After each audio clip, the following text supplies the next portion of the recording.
My name's Joe Harris, and I am going to be giving you a little taster session of a second year module that I teach for the Comparative Literature and Culture degree programme, and it is called Staging the Enlightenment, Theatre in 18th Century France and Germany. Now, the 18th century was a period of vast intellectual developments and social progress in numerous respects.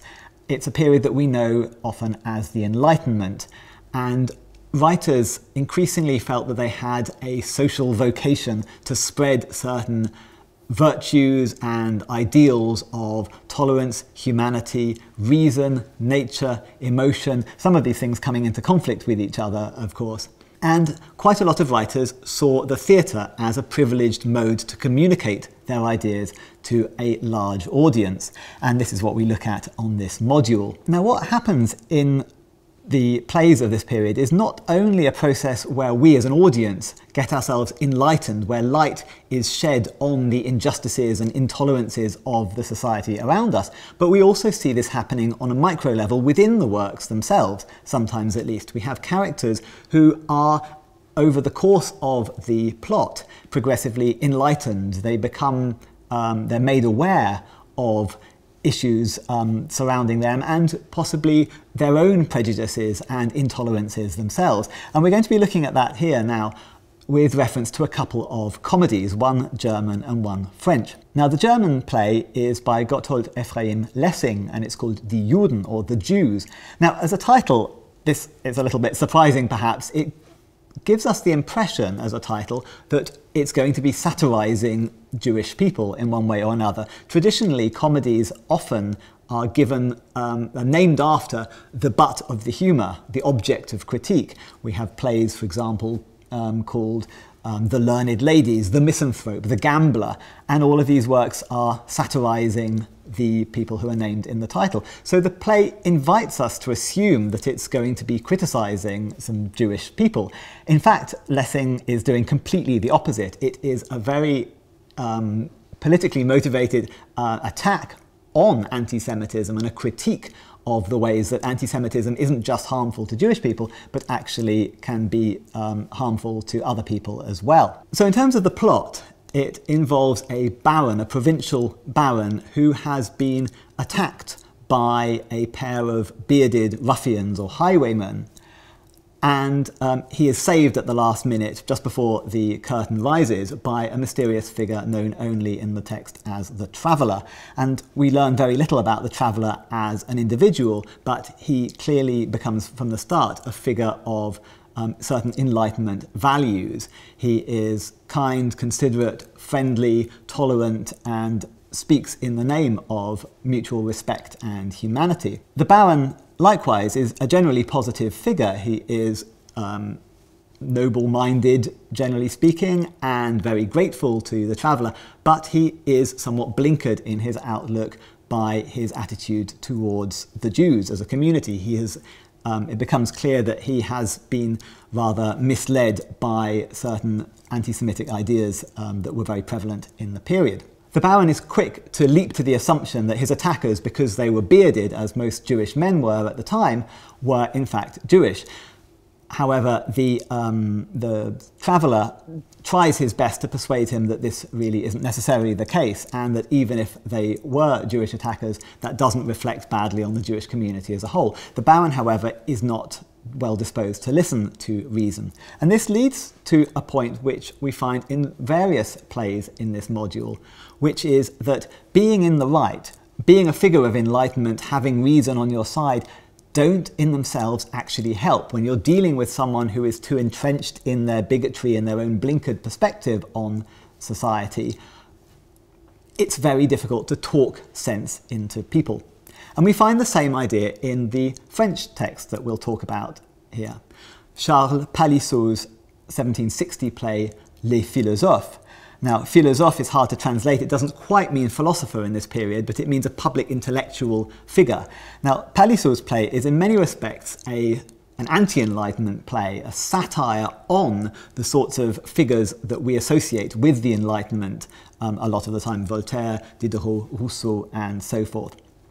And in Palissot's play, a group of fraudulent philosophers or would-be intellectuals have wormed their way into the confidences of a woman called Cydalise, who has become totally besotted with them. She is the mother of a household. There's revealingly no father. And she has become so obsessed with these false philosophers that she breaks off the marriage of her daughter to the man she loves, Damis, and wants to force her daughter to marry one of these philosophes. Now, Rosalie, the daughter, and her beloved Damis do their best to persuade her otherwise. They appeal to her maternal instinct, her maternal compassion, all to no avail. They also try to reason with her, and although on one level they emerge victorious from the argument, they come out very well, they don't manage to persuade her. They can't talk sense into her. And once again, we find this same issue. It's difficult to persuade other people when they're too entrenched in their own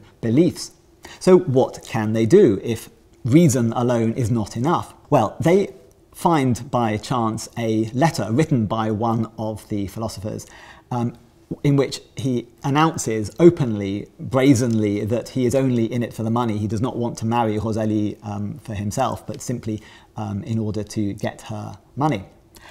But rather than simply giving this letter to Cydalise, the mother, they decide to play a bit of a trick on all of the philosophers to expose them. And what they do is they get a servant called Crispin to pass himself off as yet another fake philosopher, and to infiltrate one of their intellectual salon discussion groups. So the would-be philosophers are sitting around talking about how human beings are basically little more than animals, and this is what philosophy teaches us. And then the door opens and in comes Crispin, this new philosopher figure, on his hands and knees, living up to the beliefs that they have been expounding, treating himself as no more than an animal and munching on a piece of lettuce, showing them up for what they are. For a moment, the philosophers seem a little bit sceptical of this new arrival, but once Cydalise, their dupe, their victim, once it becomes clear that she takes him as genuine, they agree to accept him as one of their own. Someone else now turns up, another philosopher, and recognises Crispin for what he really is. At this point, Crispin then stands up and reveals the letter that he has been given. He gives it to Cydalise, who reads it out loud, and she realises the mistake she's made. She gets angry, she sends the philosophers out, and she apologises to her daughter, and the play ends, as we expect a comedy to do, with the happy marriage of the two young lovers. Now, when we go back to Lessing's play, we find something comparable, although revealingly slightly different. In Lessing's play, it's not a trick that exposes the villain or villains for what they are. The traveller, after a series of coincidences, discovers these detachable beards that the villains have been using and realises that the attackers were not in fact Jews as had been believed, at least by the Baron. The Baron is overjoyed to be saved once again by the traveller, and he offers his daughter's hand in marriage to him. We're expecting the happy ending that we get in so many of these comedies, but Lessing has one more trick, one more surprise up his sleeve. The traveller now reveals that he can't marry the daughter after all because he, in fact, is Jewish. And this is a huge shock for us as an audience and indeed for the Baron, who has learnt to appreciate, trust and respect this stranger who he hasn't met before and who he is truly indebted to. And for us as an audience, it's also very revealing. It's a very frustrating conclusion because we're expecting a happy ending here. We're expecting the traveller to marry the daughter, but he's not allowed to because there were very strict rules at the time. The laws in 18th century Germany prevented marriages between Jews and Christians. And so Lessing harnesses our own frustration as an audience. We're expecting a happy ending and we don't get it. He reminds us that this is not just a fiction, this is a real barrier, a social barrier that's standing in the way of progress and tolerance between different faiths. And so he reminds us that he makes use of our frustration to political and social ends. So what both of these plays do is they demonstrate some of the problems inherent in the process of enlightenment itself. It's a great idea to try to spread enlightenment to the masses, but when people are not prepared to listen to reason, you have to use other strategies in order to get through to them in one way or another. We also see two sort of types of antagonist figures in these two plays. We have the out-and-out villains who in both plays are defeated but not fully neutralized by the end, but we also have their dupes, characters who are tricked and exploited by them and who have certain, political or social power, as in Cydalise, the mother, and the Baron, the father figure, who are exploited by other people and yet gradually have their eyes opened to the reality of their own blinkered perspective beforehand. So in all of these plays that we look at on this course, we see dramatise some of the real problems that come with teaching people to think critically for themselves. And that's also something, of course, on a pedagogical level that I'm very keen to think about when teaching this module as well.